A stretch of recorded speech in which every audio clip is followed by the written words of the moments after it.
Hello दोस्तों, नमस्कार। आज मैं आपको माघ मास शुक्ल पक्ष की जया एकादशी के महात्म के बारे में बताऊंगी।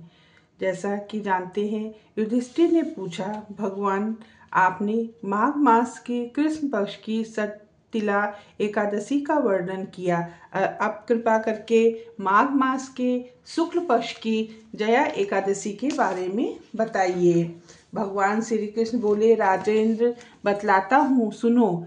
माघ मास के शुक्ल पक्ष में जो एकादशी होती है उसका नाम जया है। वह सब पापों को हरने वाली उत्तम तिथि है। पवित्र होने के साथ ही पापों का नाश करने वाली तथा मनुष्यों को भोग और मोक्ष प्रदान करती है। इतना ही नहीं, वह ब्रह्म हत्या जैसे पाप व पिशाच तत्व का भी विनाश करने वाली है। इसका व्रत करने पर मनुष्य को कभी प्रेत योनि में नहीं जाना पड़ता है। इसलिए राजन, प्रयत्न पूर्वक जया नाम की एकादशी का व्रत करना चाहिए। एक समय की बात है, स्वर्ग लोक में देवराज इंद्र राज करते थे। देवगण परिजात वृक्षों से भरे हुए नंदन वन में अप्सराओं के साथ विहार कर रहे थे। 50 करोड़ गंधर्वों के नायक देवराज इंद्र ने स्वेच्छानुसार वन में विहार करते हुए बड़े हर्ष के साथ नृत्य का आयोजन किया।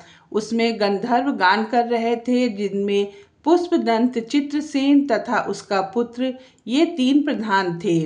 चित्रसेन की स्त्री का नाम मालिनी था। मालिनी से एक कन्या उत्पन्न हुई जो पुष्पवंती के नाम से विख्यात हुई।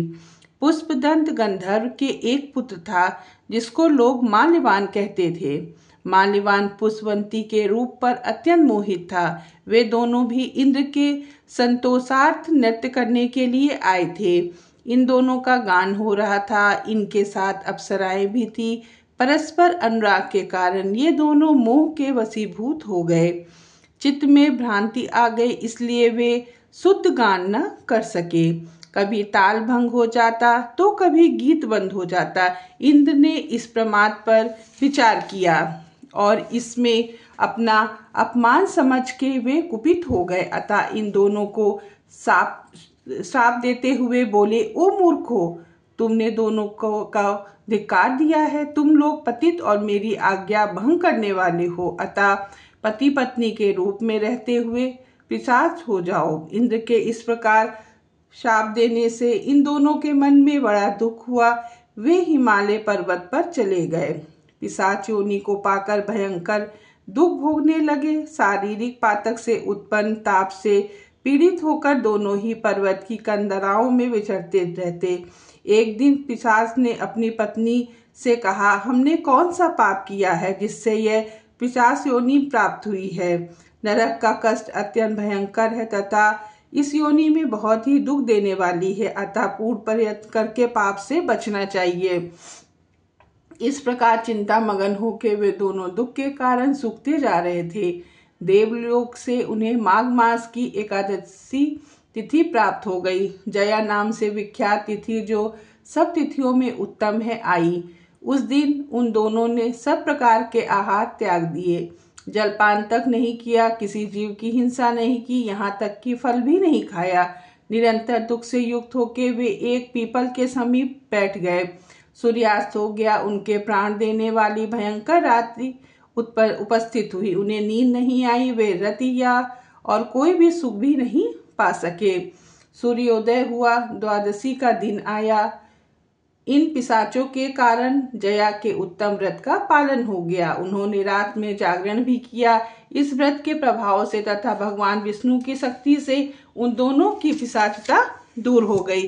पुष्पवंती और माल्यवान अपने पूर्ण रूप में आ गए। उनके हृदय में वही पुराना स्नेह उमड़ गया। उनके शरीर पे पहले ही जैसे अलंकार शोभा पा रहे थे। वे दोनों मनोहर रूप धारण करके विमान पर बैठ गए और स्वर्गलोक चले गए। वहां पे देवराज इंद्र के सामने जाकर दोनों ने बड़ी ही प्रसन्नता के साथ उन्हें प्रणाम किया।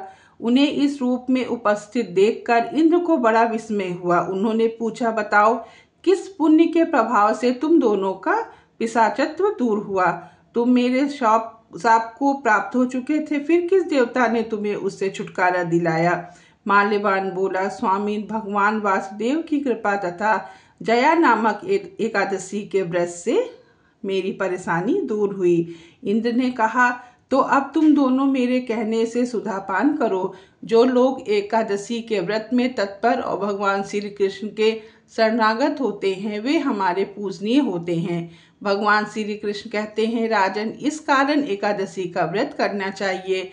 नृपश्रेष्ठ जया ब्रह्म हत्या का पाप भी दूर हो जाता है। जिससे जया का व्रत किया, उसने सब प्रकार के दान दे दिए, संपूर्ण यज्ञों का अनुष्ठान कर लिया।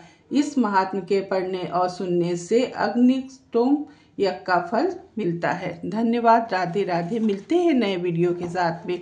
अगर मेरी आपको जानकारी अच्छी लगती हो तो मेरे चैनल को लाइक करें, शेयर करें, सब्सक्राइब करें। धन्यवाद। राधे राधे।